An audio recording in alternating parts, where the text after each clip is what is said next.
26ರಂದು ವಿಜಯಪುರದಲ್ಲಿ ಕರ್ನಾಟಕ ರಾಜ್ಯ ಪ್ರದೇಶ ಕಾಂಗ್ರೆಸ್ ಪ್ರಚಾರ ಸಮಿತಿಯ ಅಧ್ಯಕ್ಷರಾದ ಶ್ರೀಯುತ ವಿನಯ್ ಕುಮಾರ್ ಸೊರಕೆ ಅವರ ನೇತೃತ್ವದಲ್ಲಿ 1 ದಿನಗಳ ಕಾಲ ಕಾರ್ಯಕರ್ತರಿಗೆ ತರಬೇತಿ ಶಿಬಿರವನ್ನು ಏರ್ಪಡಿಸಿದ್ದೇವೆ. ಇದರಲ್ಲಿ ನಮ್ಮ ಜಿಲ್ಲೆಯ ಈರುವರು ಸಚಿವರು, ಎಲ್ಲ ಶಾಸಕರು, ಈರುವರು ವಿಧಾನ ಪರಿಷತ್ ಸದಸ್ಯರು ಭಾಗವಹಿಸ್ತಾ ಇದ್ದಾರೆ. ಅದರ ಜೊತೆಗೆ ನಮ್ಮ ಕರ್ನಾಟಕ ಪ್ರದೇಶ KPCC ಪ್ರಚಾರ ಸಮಿತಿಯ ಸಂಯೋಜಕರಾದಂಥ ಮುರಳಿಯವರು, ಶ್ರೀಯುತ ಮುನೀರವರು, ಅದೇ ರೀತಿ ಚಂದು ಶೆಟ್ಟಿಯವರು ಮತ್ತು ಶರಣಪ್ಪ ಕೊಟ್ಗಿಯವರು ಕೆಲವೊಂದು ವಿಷಯಗಳನ್ನು ಕುರಿತು ಕಾರ್ಯಕರ್ತರಿಗೆ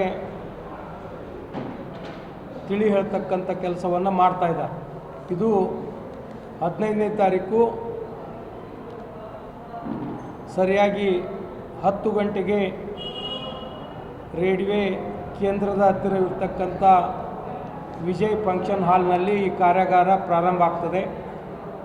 ಜಿಲ್ಲೆಯ 16 ಬ್ಲಾಕ್ ಕಾಂಗ್ರೆಸ್ ಘಟಕದಿಂದ ಒಂದೊಂದು ಘಟಕದಿಂದ ಕನಿಷ್ಠ 100 ಜನ ಕಾರ್ಯಕರ್ತರು ಅದರಲ್ಲಿ ಪಾಲ್ಗೊಳ್ತಾರೆ ಅಂತಕ್ಕಂಥ ನಿರೀಕ್ಷೆಯಲ್ಲಿ ನಾವಿದ್ದೇವೆ.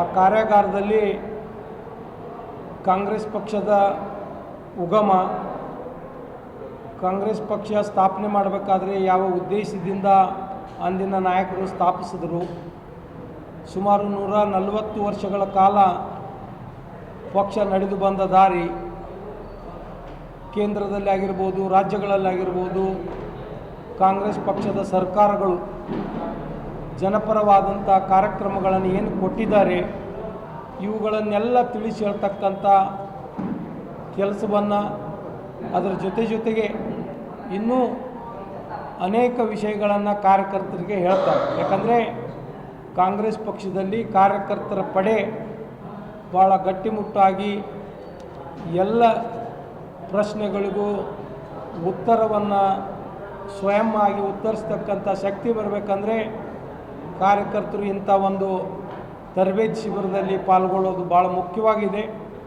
ಅಲ್ಲಿ ಬಂದರೆ ಅವರಿಗೆ ಬಹಳಷ್ಟು ಪಕ್ಷದ ವಿಷಯದ ಅನುಭವ, ಸರ್ಕಾರದ ಯೋಜನೆಗಳು, ಪ್ರಸ್ತುತ ಸಂದರ್ಭದಲ್ಲಿ ವಿರೋಧ ಪಕ್ಷದವರು ನಮಗೇನು ಟೀಕಾ ಮಾಡ್ತಾರೆ ಅವರಿಗೆ ನಾವು ಯಾವ ರೀತಿ ಸಮಂಜಸವಾದಂಥ ಉತ್ತರವನ್ನು ಕೊಡಬೇಕು, ಈ ಎಲ್ಲ ನಿಟ್ಟಿನಲ್ಲಿ ಈ ಕಾರ್ಯಾಗಾರ ನಡೀತಾ ಇದೆ.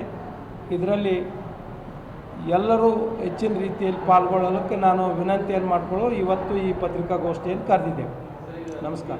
ಈಗಾಗಲೇ ಜಿಲ್ಲಾ ಪಂಚಾಯತ್, ತಾಲೂಕು ಪಂಚಾಯತ್, ಗ್ರಾಮ ಪಂಚಾಯತ್ ಚುನಾವಣೆ ಆಗಿರ್ಬೋದು ಮತ್ತು ವಿಶೇಷವಾಗಿ ಬಾಗಲಕೋಟೆ, ದಾವಣಗೆರೆ ಬೈ ಎಲೆಕ್ಷನ್ ಅತಿ ಬೇಗನೆ ಬರೋದರಿಂದ ನಮ್ಮ ಕಾರ್ಯಕರ್ತರ ಪಡೆ ಸನ್ನದ್ಧ ಆಗಬೇಕು.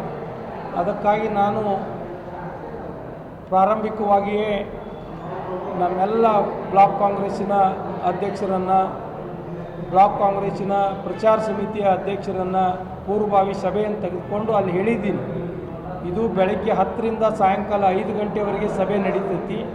ನೀವು ಸುಮ್ಮನೆ ಶಿವಪ್ಪ ಕೊಟ್ಕಿಸಿದ್ರೆ ಬಂದು ಅರ್ಧ ತಾಸು ಕೂತು ಹೋಗೋರನ್ನ ಕರ್ಕೊಂಬರಬೇಡ್ರಿ. ನಿಷ್ಠಾವಂತ ಪಕ್ಷದ ಮೇಲೆ ಅಭಿಮಾನ ಇರ್ತಕ್ಕಂಥ ಕಾರ್ಯಕರ್ತರನ್ನೇ ನೀವೆಲ್ಲ ಕರ್ಕೊಂಬರಬೇಕು ಅಂತಕ್ಕಂಥ ಒಂದು ಸಂದೇಶವನ್ನು ನಾವು ಈಗಾಗಲೇ ಪೂರ್ವಭಾವಿ ಸಭೆಯಲ್ಲಿ ಮಾಡಿದ್ದೇವೆ. ಅದೇ ರೀತಿ ನಾವೇನು ಸುಮಾರು 1000ರಿಂದ 1500 ಜನ ಕೂಡ್ತಾರೆ, ಅದರಲ್ಲಿ 100ಕ್ಕೆ 75ರಿಂದ 80% ಜನ ಕಾರ್ಯಕ್ರಮ ಮುಗಿಯುವವರೆಗೆ ಉಳಿದುಕೊಂಡು ಸಂಪೂರ್ಣ ಇದರ ಒಂದು ಸದುಪಯೋಗ ಪಡಿಸ್ಕೊಳ್ತಕ್ಕಂಥವ್ರಿಗೆ ಭಾಗವಹಿಸಲಿಕ್ಕೆ ಆದೇಶವನ್ನು ಮಾಡಿದ್ದೇವೆ. ಒಂದು ಏನಾಗಿದೆ ಇಲ್ಲಂತಂದರೆ, ಹಿಂದಿನ ಅಧ್ಯಕ್ಷರು ಆಗಿರ್ಬೋದು ಅಥವಾ ಬ್ಲಾಕ್ ಕಾಂಗ್ರೆಸ್ ಅಧ್ಯಕ್ಷರಾಗಿರ್ಬೋದು, ಯಾರು 5 ವರ್ಷಗಳ ಕಾಲ ಸೇವೆ ಮಾಡಿದ್ದಾರೆ ಅವರನ್ನು ಕೈ ಬಿಟ್ಟು ಅಥವಾ ಅವರಿಗೆ ಜಿಲ್ಲಾ ಮಟ್ಟದಲ್ಲಿ, ರಾಜ್ಯ ಮಟ್ಟದಲ್ಲಿ ಅವಕಾಶ ಮಾಡಿಕೊಡೋಣ, ಅಲ್ಲಿ ಹೊಸಬರಿಗೆ ಪ್ರಸ್ತಾವನೆಗಳನ್ನು ಸಲ್ಲಿಸ್ರಿ ಅಂಥೇಳಿ ನಮ್ಮ ರಾಜ್ಯದ ಅಧ್ಯಕ್ಷರಾದಂಥ DK ಶಿವಕುಮಾರ್ ಸಾಹೇಬರಾಗಿರ್ಬೋದು, ಕಾರ್ಯಾಧ್ಯಕ್ಷರಾದಂಥ GC ಚಂದ್ರಶೇಖರ್ ಅವರಾಗಿರ್ಬೋದು ನಮಗೆ ಒಂದು 2-3 ಸಭೆಯಲ್ಲಿ ಹೇಳಿದರು.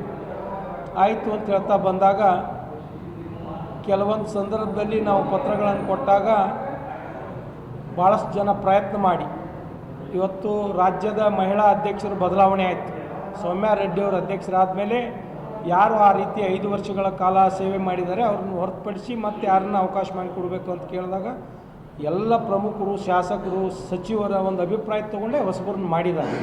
ಬಟ್ ಅದು ಏನೋ ಹಿಂದಿನ ಅಧ್ಯಕ್ಷರಾದಂಥ ವಿದ್ಯಾರಾಣಿ ತುಂಗಳ ಮೇಡಮ್ ಅವರಿಗೆ ಅಸಮಾಧಾನ ಇದ್ದರೆ ನಾವಾದರೂ ಈ ಮುಂಚೆ ಹೇಳಿದ್ದೀನಿ, ಇನ್ನೊಮ್ಮೆ ಕರೆದು ಹೇಳಿ ಅದನ್ನು ತಿಳಿಗೊಳ್ತಕ್ಕಂಥ ಕೆಲಸ ಮಾಡ್ತೀವಿ.